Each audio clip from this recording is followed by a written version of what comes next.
तीन बातें हैं जो इजराइल लोग भटक गए थे और होशे जाकर निवेदन करता है।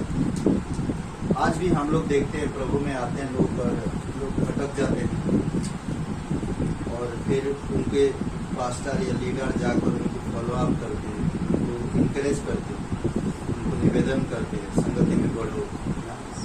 और 4 वचन से लेकर हम लोग होशे का 14 अध्याय का 1 से 3 वचन में वो लोग भटक जाते हैं और 4 से लेकर 8 वचन में ये परमेश्वर का प्रतिज्ञा जीवन की प्रतिज्ञा देता है परमेश्वर।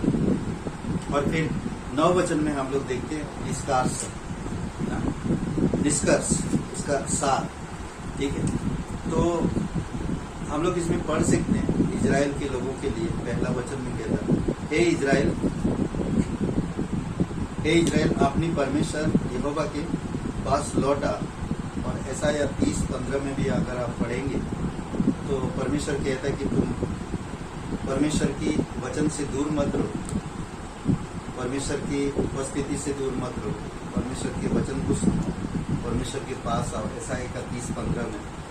और लौट आने में और परमेश्वर के पास आने में ही तुम्हारी उद्धार और वीरता है, उसमें कहता है। यहाँ पर भी वही बात कहता है, यहोवा के पास लौटा क्योंकि तूने अपने अधर्म के कारण ठोकर खाई।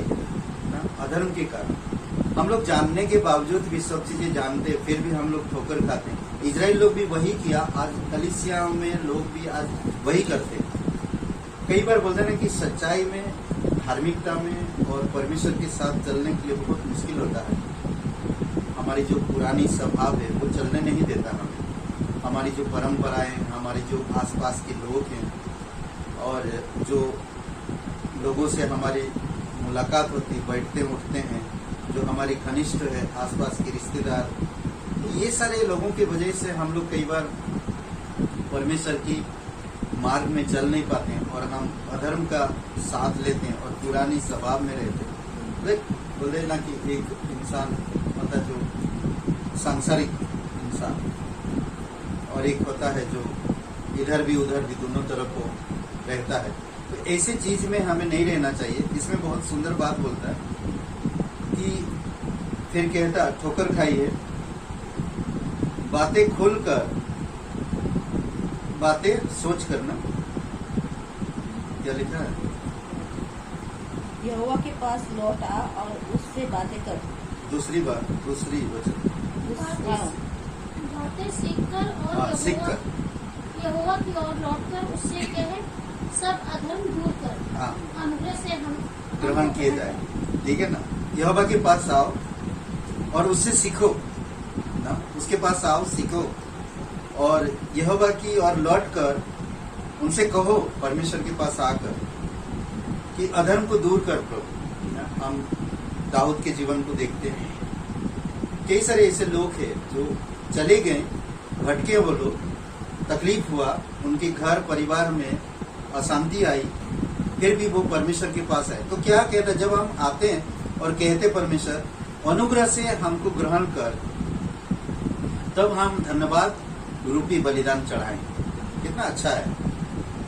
इब्रानी का 13 अध्याय वचन 5 में या 15 में हमें धन्यवाद रूपी बलिदान चढ़ाना चाहिए लगातार ना, परमेश्वर के पास आना चाहिए। देखिए, परमेश्वर को कुछ नहीं चाहिए। अगर हम परमेश्वर की मार्ग में चलते, परमेश्वर के पास रहते हैं, परमेश्वर के पास लौट आते हैं, कई बार हमारी पुरानी स्वभाव हमें परमेश्वर से दूर रहता है और हमेशा पाप हमें परमेश्वर की यानी कि अधर्म परमेश्वर से दूर करता है। जिस तरह तो 48 का या 50 का 2 में ऐसा है, 52, तुम्हारी अधर्म के काम ने तुम्हारी परमेश्वर से तुम्हें दूर कर दिया। और ऐसा है 59, जिस प्रकार हम लोग संडे को बातें कर रहे हैं। तो अधर्म यानी कि पाप हमें परमेश्वर से बहुत दूर करता है और परमेश्वर की जो ब्लेसिंग, आशीष, वो हमारे जीवन में नहीं आता। इसलिए बहुत जरूरी कि हमको समझना। 3 वचन में कहता, असुर हमारा उद्धार ना हो करेगा। असुर मतलब कि एक शहर है, एक राज्य है, हम उधर भाग जाते हैं परमेश्वर के राज्य को छोड़ के, परमेश्वर की उपस्थिति को छोड़ के। अब अगर मैं परमेश्वर में ज्योतिमय राज्य में हूँ, धार्मिकता के राज्य में हूँ, और मैं संसार में चला जाता तो अंधकार में हूँ।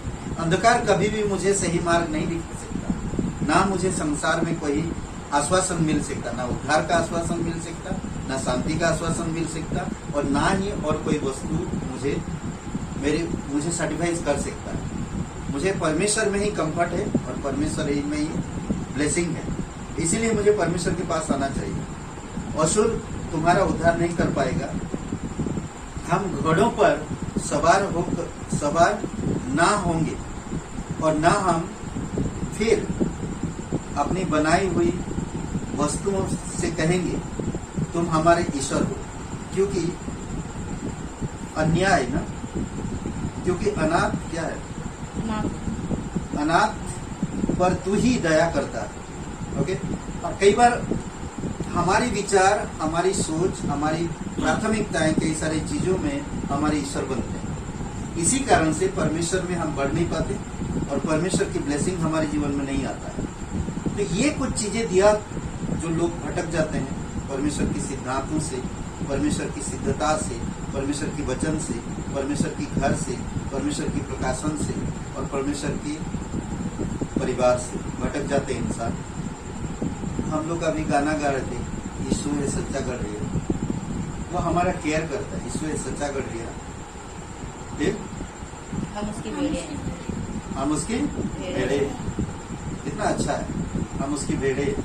वो हमारा चरवाहा है, वो हमें संभालता है, वो हमें हरी हरी चराई में ले जाता है, हमें कंफर्ट करता है, आरामदायक सुखदायी जल से पिलाता है। कितना अच्छा है। उसके पास खुशी है, उसके पास शांति है, उसके पास आनंद है। 4 वचन में कहता, ये परमेश्वर का एक प्रतिज्ञा होता है। नहीं, हम बोलते ना कि जब हम लौट के आते हैं, हम पर अनुग्रह होता है, हमें एक नया बल मिलता है, हमें एक नया बल मिलता है। 4 से लेकर 8 वचन में बहुत सुंदर बात कहता, मैं उनकी भटक जाने की आदत को दूर करूंगा। पहली बात, वह हमारी भटक जाने की आदत को दूर करेगा। कोई भी चीज में हम आदत के कारण वो हम भटक जाते थे, पर परमेश्वर कहता उनकी जो भटक जाने का आदत को मैं दूर करूं। समझ रहे? और दूसरी बात कहता है कि मैं सत्य में उनसे प्रेम करूंगा, क्योंकि मेरा क्रोध उन पर से उतर गया है ना, उन पर से उतर गया है। कितना अच्छा है। और हम देखते हैं ऐसा है, यिर्मयाह का 31 अध्याय 1 से 3 वचन में परमेश्वर 3 चीजें देता, परमेश्वर का प्रेम, परमेश्वर की करुणा और परमेश्वर की अनुग्रह। कितना अनुग्रह परमेश्वर